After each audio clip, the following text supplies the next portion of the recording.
July মাহৰ 1 তাৰিখৰ পৰা মনটোত কিবা এটা খুদুৱাই আছিল কাৰণ জুলাইৰ 1 তাৰিখ বুলি ক'লে আমি সেই জন্ম পোৱাৰ পৰা যেতিয়াৰ পৰা জনা বুজা হৈছো স্কুলত গৈছিলো মানে প্ৰথম ক শ্ৰেণীত তাৰপিছত এলপি স্কুলত তেতিয়াৰ পৰা আমি এটি মধুৰ স্মৃতি পাইছিলো গৰমৰ বন্ধ আৰু সেই গৰমৰ বন্ধৰ সেই মধুৰ দিনবোৰ আমি কেনেদৰে কটাইছিলো তাকে অকনমান মানে তোমাৰ লগতো আলোচনা কৰো তোমালোকৰ লৰালিকাল কেনেকুৱা আমাৰ কেনেকুৱা আছিলে যেহেতু অকনমান প্ৰজন্ম এটাৰ গেপ আছে নহয় জানো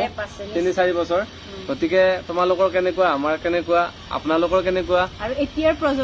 প্ৰজন্মৰ কেনেকুৱা সেইখিনি অকনমান মানে তিনিটা প্ৰজন্মৰ বস্তুটো মিলাব বিচাৰিছো তোমাৰ আমাৰ প্ৰজন্ম বুলি ক'লে বাৰু ভুল হোৱা বুলি বহুতে ক'ব কাৰণ আমাৰ বেছি ডিষ্টেন্স নাই কিন্তু এইটো কাৰণে মই কৈছো যে আমাৰ কিতাপবিলাক আমি যেতিয়া পঢ়িছিলো আমাৰ পিছৰ ক্লাছটোৰ পৰা মানে কিতাপবিলাক সলনি হৈ গৈছিল পাঠ্যক্ৰমবিলাক সলনি হৈছিল কবিতাবিলাক গদ্য পদ্য সকলোবিলাক সলনি হৈ গৈছিল সেইবাবে হয়তো সকলোৰে পঢ়াৰ প্ৰণালীটো বা পাঠ্যক্ৰমৰ প্ৰণালীবিলাক বেলেগ বেলেগ আছিলে আৰু সৰ্বশিক্ষা লগতে আহি গ'ল মানে কিবা কিবি এনেকুৱা বস্তুবিলাক আহি আছিলে আমি যিবিলাক পাইছিলো সেইবিলাক পিছৰ প্ৰজন্মই নাপালে যেনেকে এতিয়া তোমালোকে লঘন কবিতাটো পাইছিলা একোকেই নাখাও আজি কি আছিলে একোকেই নাখাও আজি একেবাৰে ভোক নাই সেইটো আমি পাইছিলো সেই কবিতাটো আকৌ আমি পোৱা নাছিলো কিন্তু মোৰ 1 বছৰ পিছৰ যিটো বেটছ আছিলে তেওঁলোকৰ পৰা ষ্টাৰ্ট হৈছিলে কিন্তু আমি এনেকুৱা এটা কবিতা পাইছিলো সুখ নাই কত ধৰুৱাৰ অনুমাত্ৰ সুখ নাই চিৰৰোগীয়াৰ গতিকে সেই কবিতাটিৰ যিটো ভাৱধাৰা আছিলে সেই বস্তুটো লাহে লাহে লাহে লাহে যেন কিবা এটা লাঘৱ হৈ আধুনিকতাৰ সোৱাদ লওঁতে শিক্ষা যেন এক বেলেগ স্তৰত গতি কৰিছে তেনেকুৱা কেতিয়াবা কেতিয়াবা ভাৱ হয় নহয় জানো আৰু গৰমৰ বন্ধ বুলি ক'লে বিশেষকৈ আমাৰ মামাৰ ঘৰলৈ যোৱা আৰু আলহী ঘৰত বহুত দিন থকাকে যোৱাটো গোটেই বছৰৰ পৰা মানে পৰিকল্পনা হৈ থাকে হয়নে হয় হয় মোৰতো একদম সকলোতকে ভাল লগা মাহটোৱে আছিল জুলাই মাহ কাৰণ গৰমৰ বন্ধ পাওঁ বৰশী বোৱা পুখুৰীত মানে কি গা ধোৱা বৰশী মাছ আমি বেছিকে নদীত গা ধুব গৈছিলো জানা আৰু এটা কথা কওঁ মনত পৰিছে আজিকালি ল'ৰা ছোৱালী বিলাকে ঘৰৰ পৰা ওলাই গৈ 3জন বা 4জন ল'ৰা ছোৱালীয়ে লগ নহয় মাক দেউতাকে লগ হ'ব নিদিয়ে আমি তুমি বিলিভ কৰিবা আমি তেতিয়া 2খন বা 3খন গাঁৱৰ ল'ৰা ছোৱালী একেলগে সন্মিলিত হৈছিলো মানে 3আলি বা 4আলিত আৰু আমি 2খন বা 3খন গাঁৱৰ সীমা দি চোৰ পুলিচ খেলিছিলো মানে ইমান ডাঙৰ ডাঙৰ এৰিয়াত আমি ঘূৰিছিলো গোটেই দিনটো মানে আমাক মা দেউতাই নিবিচাৰিছিল মানে ক'ত গৈছে খেলি ধলি একদম তেতিয়া মানে কি এতিয়াও মানে এইটো সময়ত বিশেষকে জাম আম কঁঠাল লেটেকু সকলোবোৰ পোৱা যায় আৰু আমাৰ ঘৰত তেতিয়া যদি মানে কোনোবাই কিবা কমপ্লেইন দিছিলে সেইটো আছিলে যে আমাৰ ঘৰৰ পৰা আম খাইছে জাম খাইছে বা এই জামৰ গছত উঠি আছে পৰিব ঠিক তেনেকুৱা কমপ্লেইন বিলাক আহিছিলে আৰু ভাল লগা মোৰ আকৌ হেৰি আমাৰ আকৌ পুখুৰীত ইমান নামিব দিয়া নাছিল কাৰণ এইটো মাহত মানে বতৰ গৰমটো বেছি যে গৰম ভিতৰ সোমাই কাৰণে আৰু সাঁতুৰিব জানিছিলা চাগে কিন্তু পুখুৰীত গা ধুতে মনে মানে মাহত শুই থাকিলে মনে মনে গা ধুব যাওঁ গা ধুই আহি পুৰা কাপোৰ চাপোৰ চেঞ্জ কৰি ধুনীয়াকে থাকো মাই চকু চাই গম পাই যে পুখুৰীত গা ধুই আহিছে বুলি এনেকুৱা পিটন দিয়ে মোৰ মনত পৰিছে আমি যেতিয়া স্কুলৰ পৰা আহিছিলো আগতে কেতিয়াবা আমি হাতীয়ে যেতিয়া কলগছ খাবৰ কাৰণে কলগছ বিলাক একত্ৰিত কৰি একেলগে কলগছ বিলাক আনি গছৰ তলত মানে বান্ধি থৈ দিয়ে আৰু তেতিয়া আমি সেই কলগছৰ মূৰাটোত বহি বহি ঘৰলৈ আহিছিলো পিছলি ৰাস্তাত বহুত ধুনীয়া লাগে আৰু বেগটো পিঠিৰ পৰা নমাই দলঙৰ ওচৰত থৈ ডাইৰেক্ট নদীত জঁপিয়াই নদীত গা ধুই আকৌ ইউনিফৰ্মৰ কাপোৰযোৰ পিন্ধিয়ে আমি ঘৰ পাইছিলো আহি তাকেইটো আৰু স্কুলত আমাৰ টিফিনৰ দৰকাৰ নাই কাৰণ যাওঁতে ফল মূল একদম চব খাই মেলি যাওঁৱেই নহয় কাৰ বাৰীত কি আছে গোটেইখিনি খাই যাওঁ পোৱা নাই কেতিয়াও কিন্তু সৰুতে মায়ে যেতিয়া মোক স্কুলত প্ৰথম থব গৈছিলে তেতিয়া মোক মায়ে কোৱা শুনিছো মানে মোৰতো ইমান সৰু দিনৰ কথা মনত নাই মোক বোলে দোকান এখনত ঠিক কৰি দিছিলে যে এটা ডেইলি মৰ্টন বা লুজেন দিব লাগে তেতিয়া লুজেন আৰু মৰ্টন আছিলে যিসকলৰ মনত আছে এবাৰ লিখিবচোন মানে দোকানী দাদাজনে মোক এটা দিছিলে কান্দিলে আৰু মই স্কুলত থাকি গৈছিলো আমি কোনোদিন টিফিন নি পোৱা নাই আৰু জীৱনত মাত্ৰ এটাই টিউচন কৰি পাইছো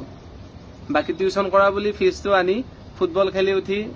যাওঁতে কিবা কিবি খাই গৈ পাইছো কিন্তু টিউচন সঁচাকে কৰি পোৱা নাই কাৰণ আমি চৰকাৰী স্কুলক বহুত শ্ৰদ্ধা কৰিছিলো আৰু শিক্ষাগুৰুসকলেও আমাক বহুত ধুনীয়াকৈ যত্ন লৈছিল আৰু এতিয়া আজিকালি দেখিছো ইমান সোনকালৰ পৰা ল'ৰা ছোৱালী বিলাক স্কুলত দিয়ে আমি দেখোন 5 বছৰ নোহোৱালৈকে স্কুলৰ মুখে দেখা সৰু ক আৰু বুঢ়া ক শ্ৰেণী ন আৰু আজিকালি তুমি এটা কথা লক্ষ্য কৰিছানে আজিকালি মানে জন্ম পোৱাৰ পিছৰে পৰা মানে 3 বছৰ মানৰ পৰাই টিউচন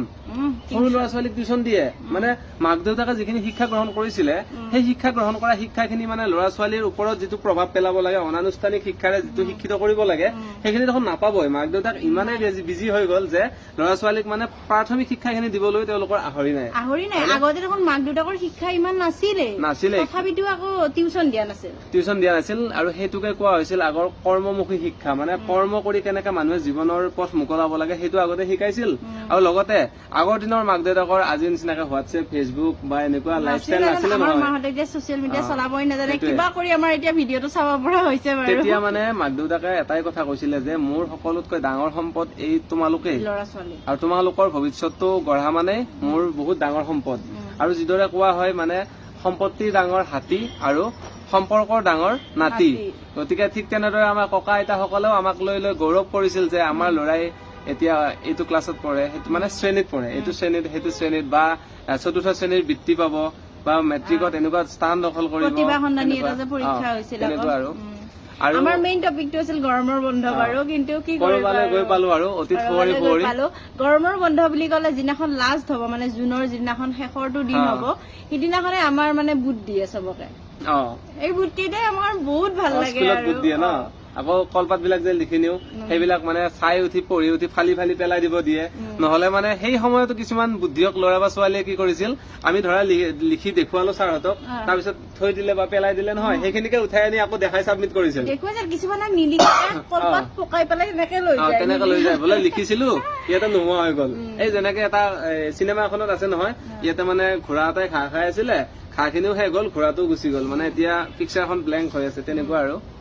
সেইবিলাক আৰু বৰশী পাইছিলানে বৰশী পাইছিলো আকৌ জীয়া ধৰিছিলো জীয়া ধৰি এনেকে ধৰিছিলানে বান্ধি এনেকে উৰাইছিলো তাৰপিছত চিলা উৰাইছিলো কেতিয়াবা তেতিয়া দিনত কেতিয়াবা ভাবিছিলানে এনেকে যে উৰি ফুৰা মানে জীয়াটোৰ দৰে আমিও কেতিয়াবা ফ্লাইটত উৰিম ভাবিছিলানে নাই ভবা নাছিলো দেই তেতিয়া ফ্লাইট এইবিলাক মাইণ্ডত অহাই নাছিল কৰ ফ্লাইট কিবা কিবি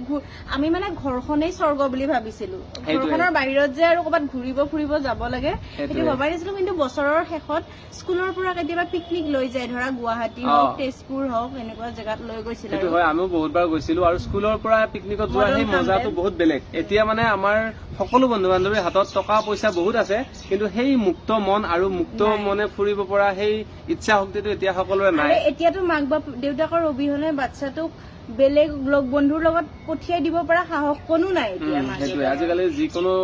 মানে মানুহক বিশ্বাস কৰি মানে পঠিয়াব পৰা দিনকালো নাই কিন্তু সৰু ল'ৰা ছোৱালীক যি ধৰণে 3 বছৰ বা 4 বছৰতে স্কুল বাছত উঠাই পঠিয়াই দিয়ে সেই বস্তুটো কিন্তু আমাৰ দিনত একদম নাছিল আমাক লাগিলে ককা আইতাই আগবঢ়াই থৈ গৈছিল আহি তেওঁ খোজ কাঢ়িব নোৱাৰিলে টোকন লৈ লৈ হলেও স্কুললৈ আহিছিল কিন্তু মানে অকলে পঠিয়াই দিয়া নাছিল এনেকে সেইটোৱেটো মানে কি জানা আমি এতিয়া 5 বছৰ যে সেই 5 বছৰ ল'ৰালি সেই সৰু কালৰ শিশু কালৰ 5 বছৰে আমাৰ মানে দায়িত্ববিহীন জীৱন মানে সেইটোৱে আৰু যিমান যি তুমি ভুল কৰা মানে তোমাৰ মাফ আৰু সকলো মাফ তাৰ পিছদিনাৰ পৰা যে 5 বছৰত স্কুল গৈছো তাৰ পিছদিনাৰ পৰা আজিলে আমি কোনোবাটো এদিন ৰেষ্ট পাইছো নাই আৰু দায়িত্ব শেষ হোৱা নাই আৰু শুনা না সৰু থাকোতে মোৰ মানে গাড়ীৰ প্ৰতি বহুত ইচ্ছা মানে গাড়ী মই বহুত ভাল পাওঁ মেচিন মই বহুত ভাল পাওঁ ঠিক তেনেকৈ ভগৱানে মোৰ মানে কৰ্মজীৱনৰ লাইনটো তেনেকুৱা মেচিনাৰীতে পঠিয়ালে মই সৰুতে কি কৰিছিলো জানা মই হাতীৰ পিঠিত বহুত উঠিছিলো আৰু আমাৰ পথাৰত মানে মাটি কাটিব আগৰ পৰাই আহে আৰু এতিয়াও আহে জেচিবি আমাৰ মানে গোটেই পথাৰ কেইখনৰ মাটিখিনি ইটা বনোৱাৰ কাৰণে বহুত উপযোগী গতিকে ইটা ভাটাত বা ৰাস্তা তৈয়াৰ কৰিবৰ কাৰণে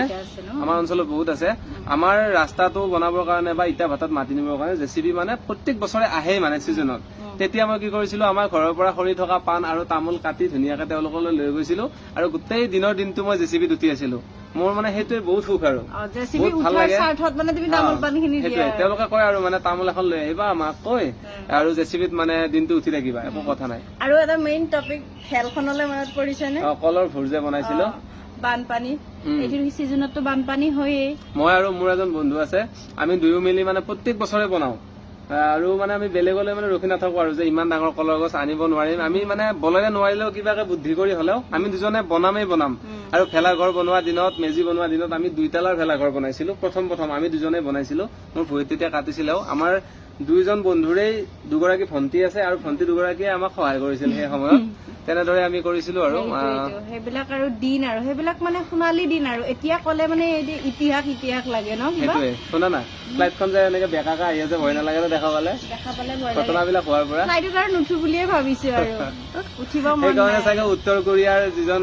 শাসক কিম জং উন তেওঁ এতিয়াও মানে ট্ৰেইনতে যায় ফ্লাইটত কেতিয়াও নাযায় বিদেশত ট্ৰেইনত মানে ফুল সিকিউৰিটিৰ লগত যায় মানে আমি দামী বস্তু মানে আমাৰ মৰণ আছে সিমানে ভয়ংকৰ মৃত্যু হয় সেইটোৱে